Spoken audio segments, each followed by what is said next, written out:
220 AD, the Great Wall. 1420, the Forbidden City. 1997, Three Gorges Dam. 2002, China does it again. Chinese engineers and workers tackle one of the biggest construction projects on Earth. In the middle of the ocean. The biggest possible piece of infrastructure that they could possibly build. Welcome to Yangshan, on track to become the biggest deep-water port ever built. A 20-kilometer quay with 50 berths, over 30 kilometers out to sea. Linked to China by the world's second longest ocean bridge, where massive cranes, a cutting-edge control system, and some very, very focused personnel are already shattering records for loading and unloading gigantic container ships, battling for supremacy in the world's biggest import-export trade. And Yangshan's not even close to being finished.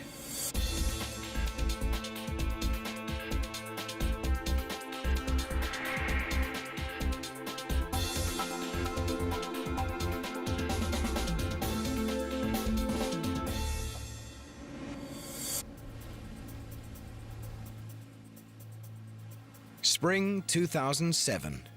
The Gudrun Maersk, one of the largest container ships on Earth, sails 32 kilometers off the Chinese coast. I started turning so early, but due to the current, then I could see it afterwards. It was a good idea. Her deck stacked high with 3,000 shipping containers, a multi-million-dollar cargo. And 32 kilometers out at sea, the crew of the Gudrun Maersk is just about to put it all overboard. At one of the biggest cargo facilities on Earth.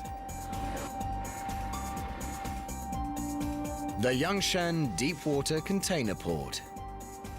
It'll be years before this megaport is finished, but Yangshan's docks are already over 3 kilometers long.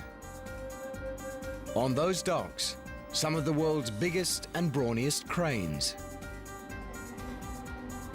high-tech trucks, one of the most advanced control systems at any container port, and some of the best container port operators in the business are getting ready for the Gudrun Maersk. They'll have a good day's work ahead of them, and they'll have less than a day to do it.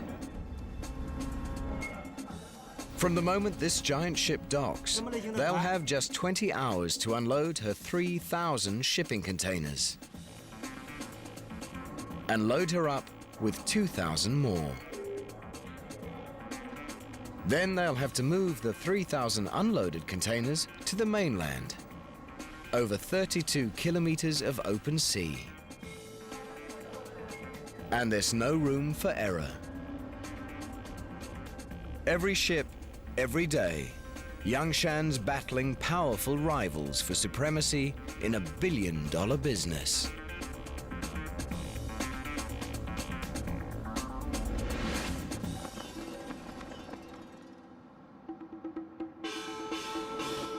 Shanghai,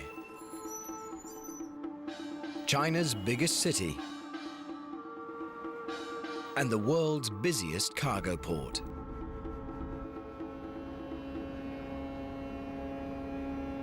In the 21st century, China's export-import trade's exploding by nearly 30% per year. And Shanghai's in the right place at the right time.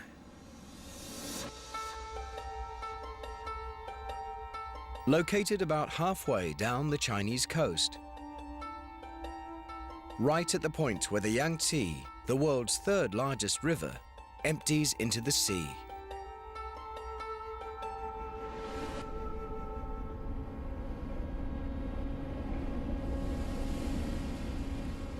Billions of dollars of goods made in China travel down the Yangtze to be shipped abroad.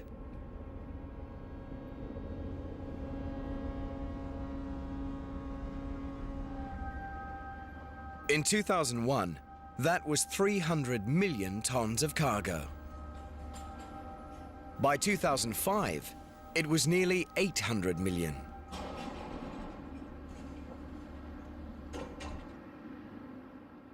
Shanghai should be sitting pretty. But it's got problems. Big problems. Problems these two guys deal with every day.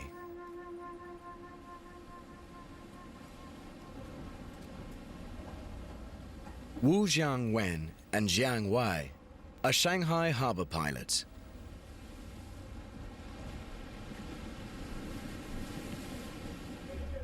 Their job: climb on board cargo ships arriving from the open sea and steer them to a safe berth at Shanghai's docks. And that's even harder than you think. The color of the sea reveals why. Muddy brown, the color of a river.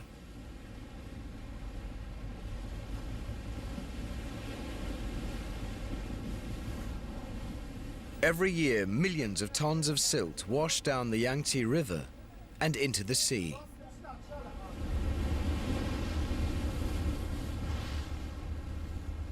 Where the Yangtze meets the ocean, all that silt piles up in sandbars. Exactly where hundreds of ships are sailing into Shanghai. At low tide, the silted-up entrance to the world's busiest cargo port is only 7 meters deep. And in today's world, any ship that can clear 7 meters is a mere rowboat. The biggest ships that come into Shanghai need 12 meters water depth. So they are very dependent on high tide.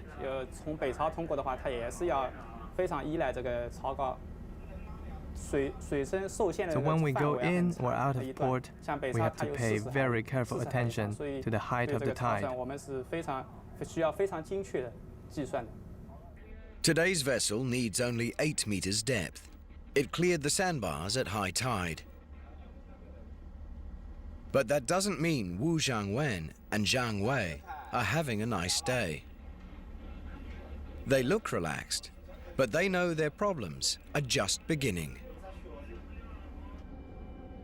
Because Shanghai's aquatic arteries are seriously clogged with more than just silt. Their ship's now entering the Huangpu, a smaller river that runs through Shanghai. And they're about to steer it through one of the worst maritime traffic jams on Earth. Normally, we'll have more than 100 ships coming into the river mouth and another 100 ships going out over 24 hours. And that's just the big ships over 5,000 tons. I'm not even counting the smaller ones. It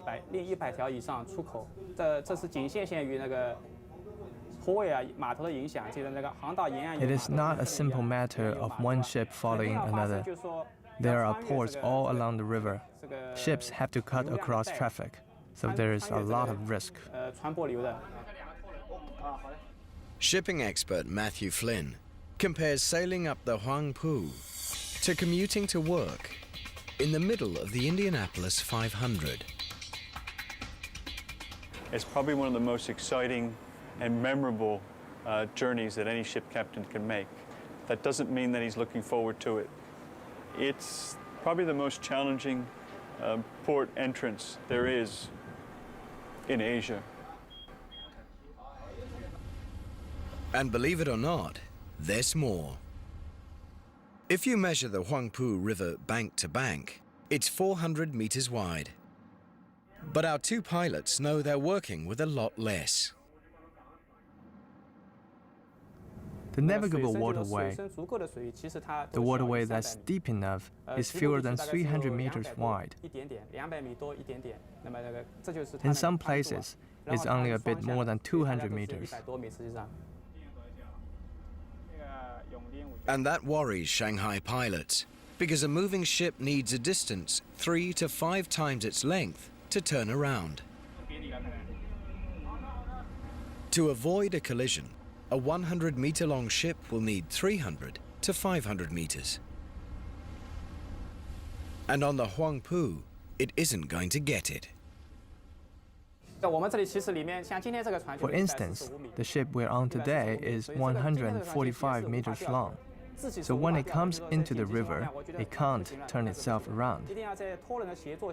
And ships don't have brakes like cars do. If you slow a ship down to avoid a collision, you can't steer it. It would just drift out of control. So if there is an emergency, there is nothing I can do. That's why everybody's glad when the tugboats finally take over and push the ship into the dock.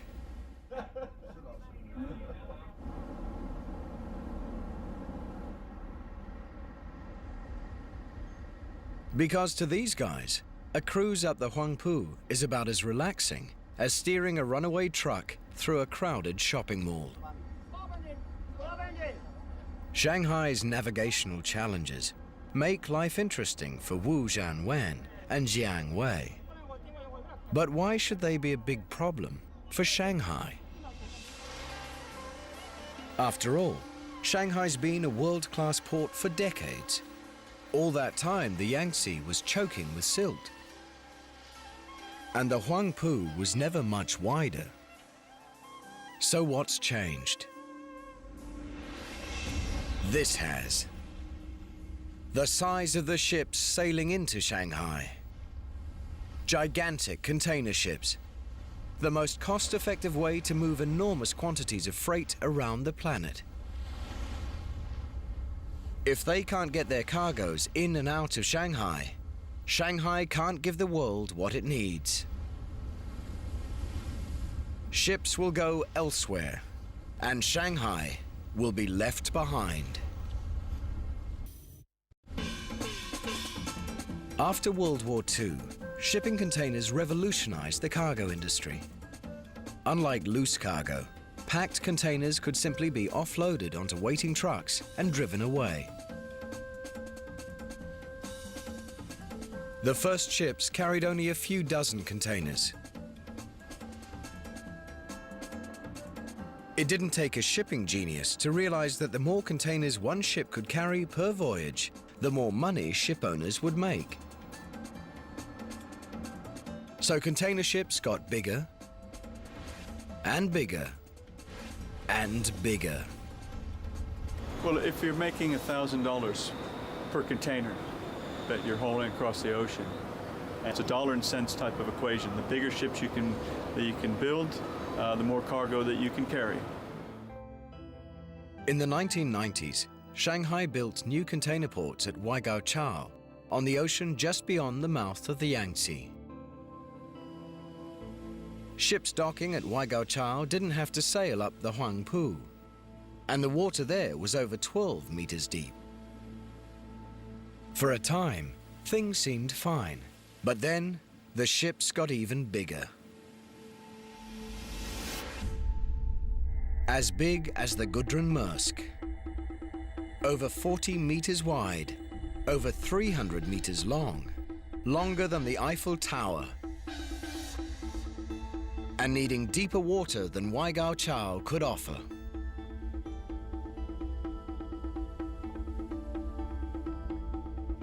Even at 12.5 meters, that's not really deep enough for the biggest ships.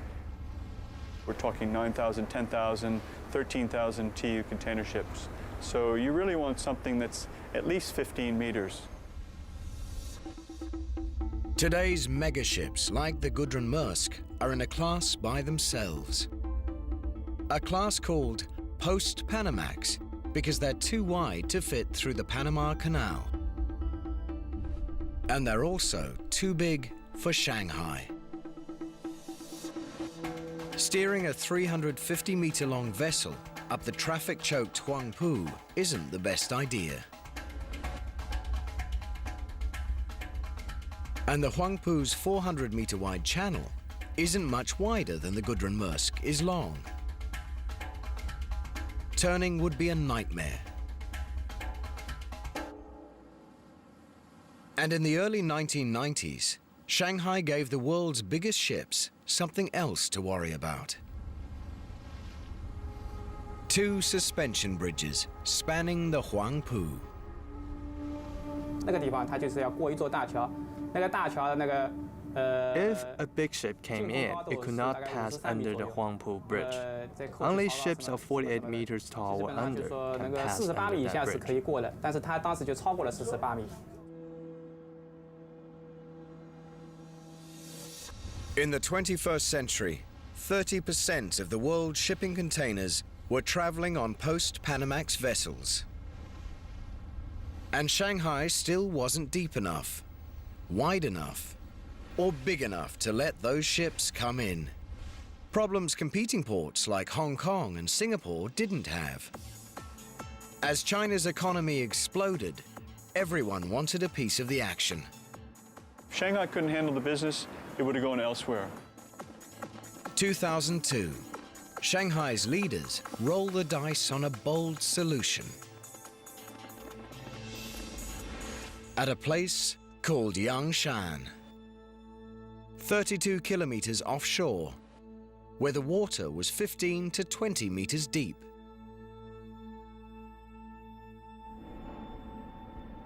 Today, Yangshan is a large island that can easily accommodate a world-class container port.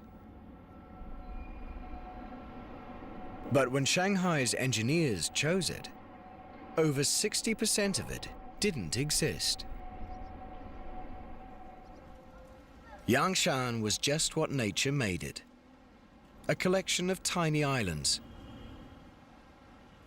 with no room for anything but a fishing village. Engineers considered creating flat land by leveling the hills, but decided against destroying Yangshan's natural topography.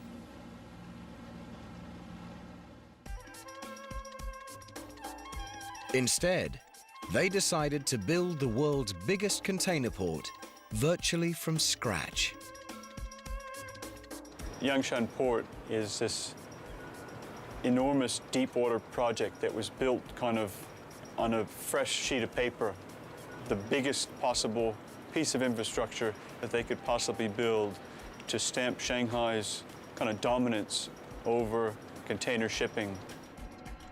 The plan called for a true megastructure, a 20-kilometer quay where 50 ships could dock at one time, and a port that could process 25 million shipping containers in 1 year, 70,000 in just one day.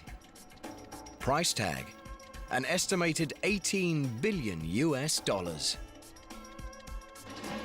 2002, construction begins on Yangshan Phase 1. Engineers begin transforming these lonely islets into the world's biggest container port. It's like trying to tie a butterfly knot in the middle of a raging river. You've got water that's flowing 2 meters a second.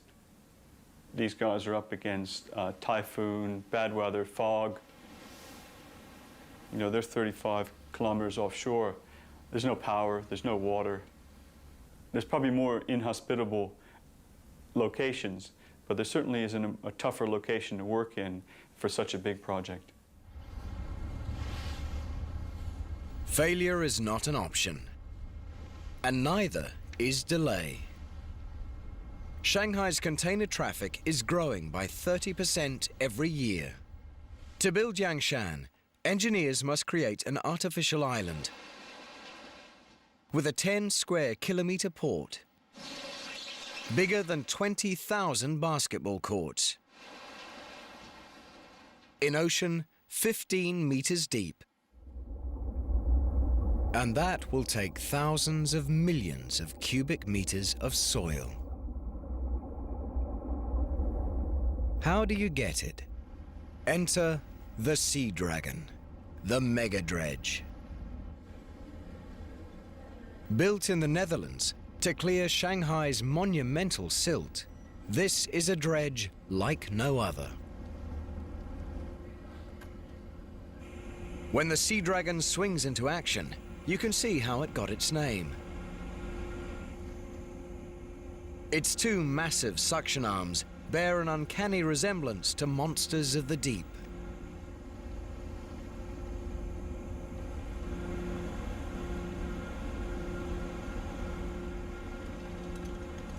Ocean floor mud as deep as 45 meters can't escape their jaws.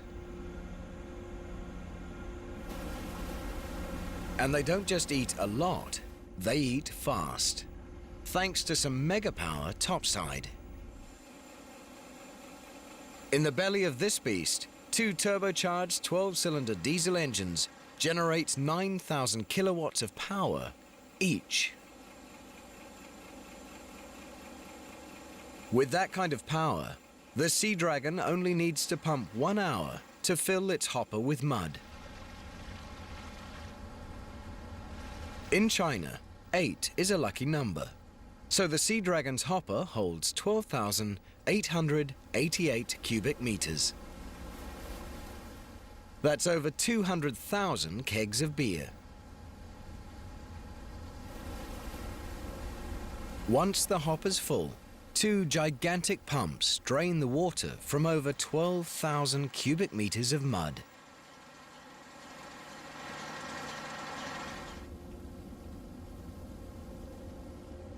And Captain Yan says that when it's time to deliver the payload, his dredge leads the pack. Older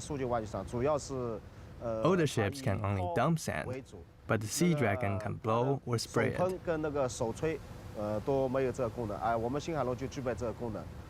That gives it a real advantage over other ships on the construction site. The Sea Dragon worked almost a full year just to build Phase 1. Dumping 3,000 million cubic meters of mud. Enough to fill over 1 million Olympic swimming pools. Growing a man-made island in ocean over 15 meters deep.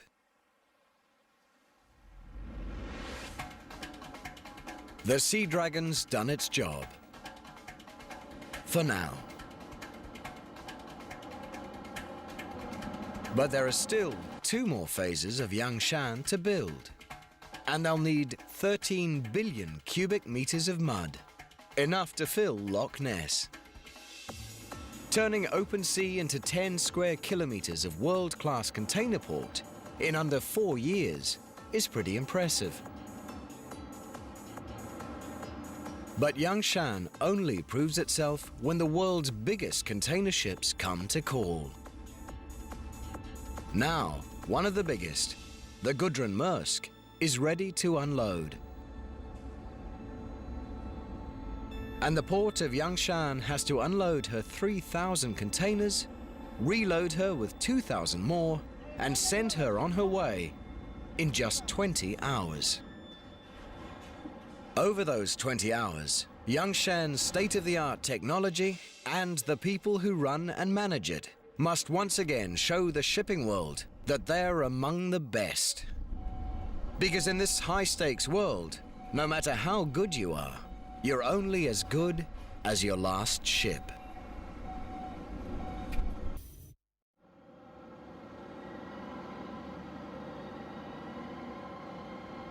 noon. Unloading the Gudrun Maersk begins. 3,000 shipping containers in less than 20 hours. Every hour behind schedule costs thousands of dollars.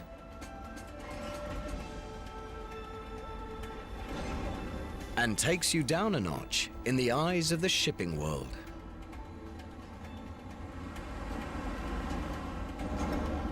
Only the best can pull this off. And Yangshan Deepwater Port has 13 of them. The STS-40 ship-to-shore crane, 50 meters high.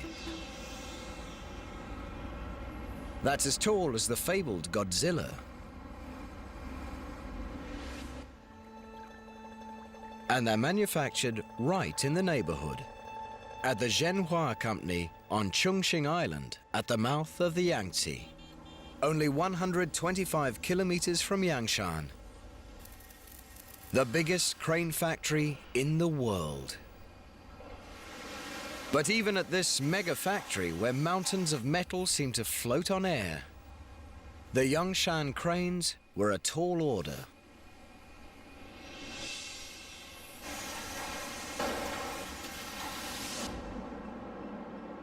Most container cranes can lift one 40-foot container at a time, or two 20-foot ones. Yangshan needed cranes that could lift twice that many, and stand tall enough to reach them from atop the world's biggest ships. And it needed 13 of them. General Manager Lu Hanzhong recalls the excitement of winning the Yangshan contract and the anxiety of fulfilling it. Designing and manufacturing cranes this big was a challenge for us, because ships are getting bigger and higher. Cranes have to be bigger too. We couldn't simply make one of our smaller cranes twice as big. That crane would have been far too heavy to build. We needed to change the design of the whole structure. But one of the toughest challenges to giving Yangshan its super cranes wasn't building them. When they arrive at container ports, new cranes can need up to 6 months reassembly before they are ready to operate. But not Zhenhua's cranes. They come with no assembly required. Shipped around the world on Zhenhua's specially modified freighters. But Zhenhua's ships had never transported cranes as tall and heavy as the ones ordered by Yangshan. The cranes couldn't be any shorter or lighter, or Yangshan wouldn't beat its competition. There was only one option: solve the problem. We successfully designed a bigger crane which doesn't add much to its own weight, but can still do the job it's designed to do. And we designed them so they can lower their height while they're being transported. Problem solved. Cranes designed, built, and delivered. Now they're putting Yangshan ahead of the pack. Most container port cranes can handle about 30 containers an hour. Yangshan's cranes can handle more than 50, thanks to crane drivers like Zhang Yi, who've made a commitment to being the best. The difficulty we have to conquer is we work on night and day shifts rather than normal working hours, so that we have to sacrifice a bit, personal life-wise. I mean, we cannot just go drinking and have fun as much as we want to. We have to make sure we rest well before we come to work. Driving a container port crane is like fishing for a prize in a carnival game. Except the prize weighs 2.5 tons, and that's empty.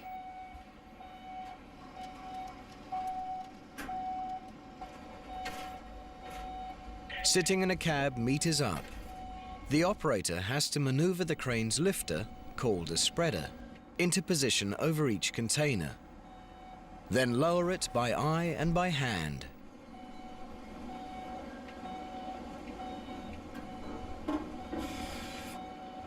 When the spreader's in place, he triggers the spreader's automated locks that grip the container and hoists it up and over the deck onto the dock below,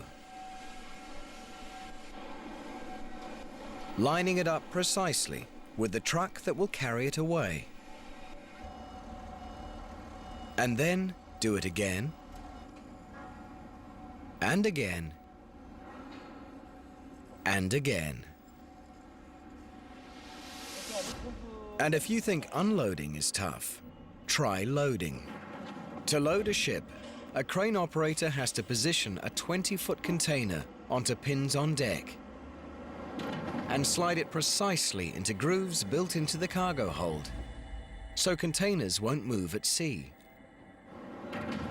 That's like trying to set an elephant down on a coin from 50 meters up. And a crane driver doesn't have all day to get it right. If containers move too slowly, ship owners fall behind schedule and lose money. But if they move too fast, they can swing out of control, endangering cargoes, people, and cranes. And a bumped container could mean damaged goods inside. So crane drivers have to develop an instinct for loading and unloading at exactly the right speed. The cranes put the containers onto trucks, which move them from the dock to the container yard. At the yard, rubber tire gantry cranes take the containers off the tractors and put them on the ground. But there's a lot more to this process than just heavy lifting. Shipping containers look alike, and unless you can match their numbers with the list, there's no way to tell them apart.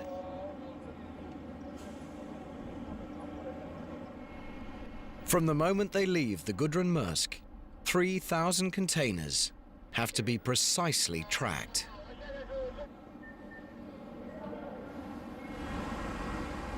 A misrouted container means unhappy customers and a bad reputation for Yangshan. A lost container is unthinkable. But it's unthinkable thoughts like these that keep operations manager Shi Minhua fully focused throughout his shift. More than anywhere, the burden of success or failure rests squarely on his shoulders.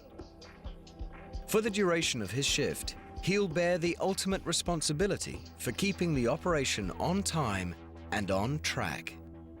The port runs 24 hours. We are under a lot of pressure to work fast, but we try our best to fulfill our service promises to our customers.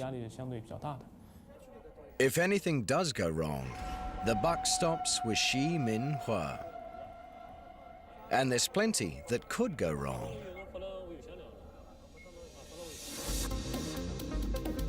Before a ship sails, the shipping company's computers analyze the contents and destinations of its several thousand containers and assign every container a specific place on board. The first port containers are the ones on top, and the last port's containers are on the bottom. It's a pretty complex mathematical equation. If port operators make a mistake or fall behind schedule, they might have to ask permission to load containers in places other than the ones the computer assigned them. And that's not a question a ship's captain wants to hear. Containers loaded in the wrong places will confuse unloading in the next port. Badly loaded containers could make the ship unstable on the open sea. And Yangshan's competitors, Hong Kong and Singapore, each handle over 20 million containers a year with an error rate of less than 1%. All good reasons why no one at Yangshan wants to rock the boat.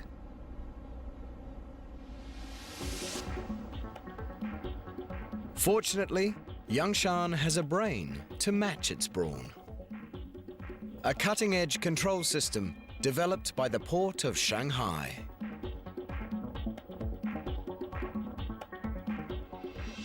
The operation control room has a highly developed CCTV supervising system, which can help to detect any potential problems. We communicate through walkie-talkie. There are laptop computers on the wharf that receive a detailed operation plan delivered by the computer system. Cranes, trucks, and rubber tire gantry cranes all have cab displays electronically linked to the port control room. So crane operators and drivers know exactly which containers they're moving, when to move them, and where they go. The trucks receive wireless orders from the computer terminal in the operation control room. Portable mini computers in the trucks display instructions on what to do and where to go. The trucks we use here are some of the best. They're equipped to transport containers on the left and the right. And the driver's cab has windows on 3 sides, which allows the driver to see a lot more.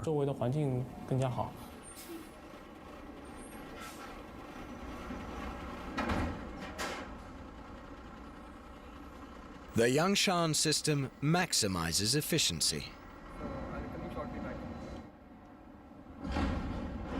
Sending ship after ship back to sea on schedule. Making crews and owners happy. So they're trying to sail at a specific time to meet a berthing window at another port down the road. Delays are just not acceptable. The unloading and loading goes on all night. And past the break of day. 20 hours after she docked, the Gudrun Maersk departs Yangshan,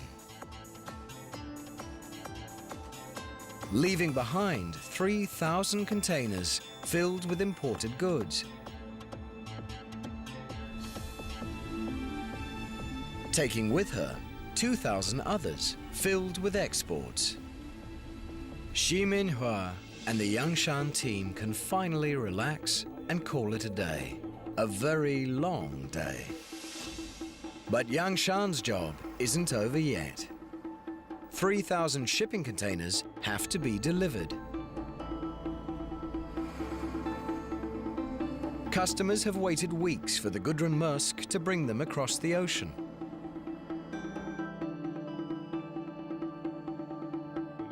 And now they're sitting on an island, 32 kilometers. To compete with other world-class container ports, Yangshan must move over 20 million shipping containers per year. But how do you maintain your competitive edge when you're on an island in the middle of the ocean? You build another megastructure. The Donghai Bridge. 6 lanes wide and 32 kilometers long.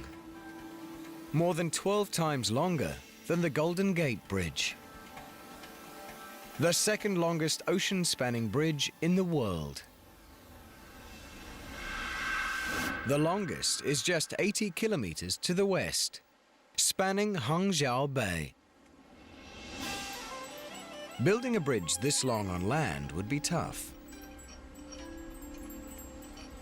Building it over the open sea is a logistical nightmare. It's not like you're a steel worker building a skyscraper. You don't have electricity out there. Everything that you need to do your job has to be taken in by barge and back and forth in that fashion. Just designing the Donghai Bridge was a mega challenge. It had to be wide enough for 6 lanes of truck traffic, high enough to let some of the world's biggest ships sail underneath, and strong enough to withstand all that nature would routinely throw at it. Typhoons every summer, currents ripping past at 2 meters per second, 6-meter waves. And that's just on the surface. From the mainland to Yangshan Islands, the seabed can vary in depth from 10 to 30 meters. And it's nothing but soft, unstable mud. Not a good foundation for 6 lanes of concrete highway, vibrating with heavily laden trucks. In cyberspace, engineers tested their bridge designs every way they could. With waves, winds, truck accidents, and colliding megaships, to discover which design would best survive. In the end, they chose not one design, but two. Most of Donghai is a box girder bridge made of over 600 concrete spans. The longest spans are the length of 4 volleyball courts. But in 2 places, it becomes a cable-stayed suspension bridge, with one span rising high enough to let ships pass underneath. And it spans the waters in a graceful S-curve, so ships passing under it can sail at angles to strong ocean currents.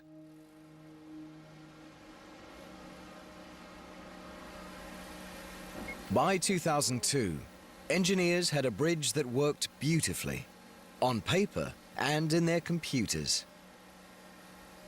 Now, they had to build it.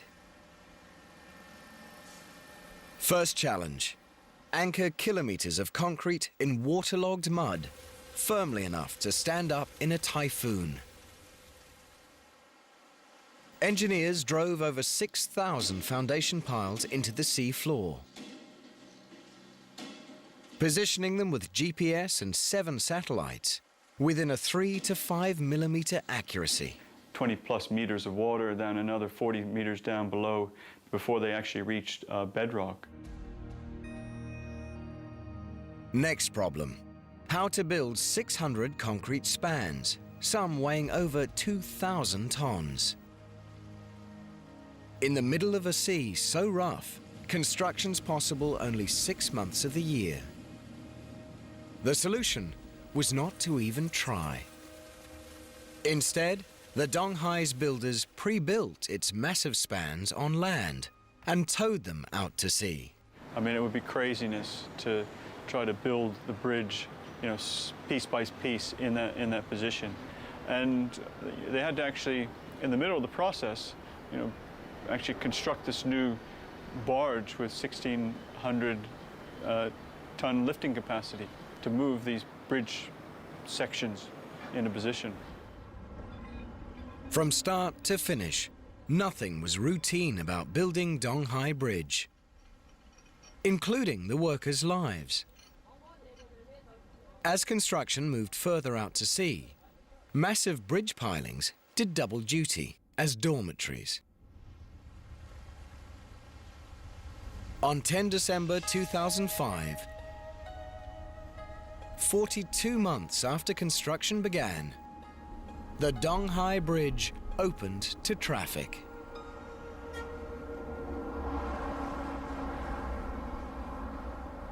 Since then, nearly 3 million containers have crossed its S-shaped span.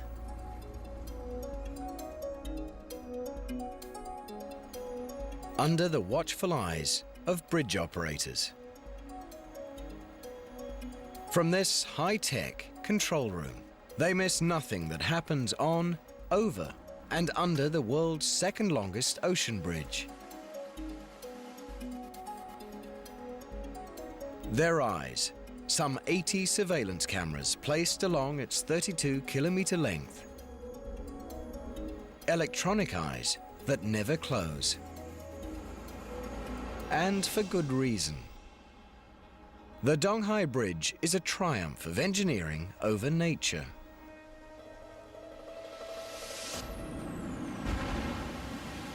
But nature isn't giving in that easily. Typhoons and fog can make driving on the Donghai Bridge hazardous. In 2006, Super Typhoon Chanshu battered China with powerful waves and winds.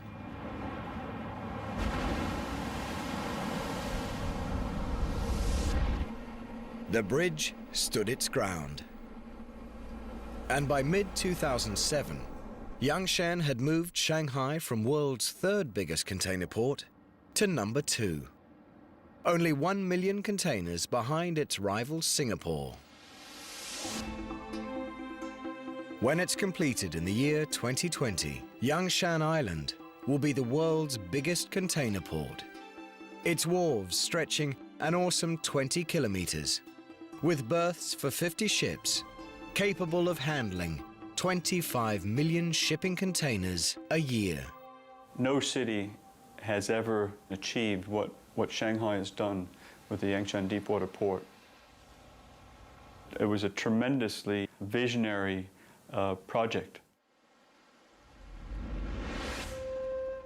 For the city fathers of Shanghai to actually create this over such a short time frame was tremendously far-sighted. It's a very emotional issue, I think, for everyone, from the guy in the street, to the city leadership, to the country leadership. They all know that Shanghai is the #1 port in China, will be the largest container port in the world. And that's something that you don't see in Europe or the United States. For someone, in Los Angeles versus Oakland saying, geez, we've got the biggest container port in the United States, they don't know, and they probably don't care. But here, it's something that everyone knows about, and it's something that they're intensely proud of achieving. But shipping companies are already designing even bigger container ships. Mega ships that will demand even longer docks, bigger cranes, and deeper water.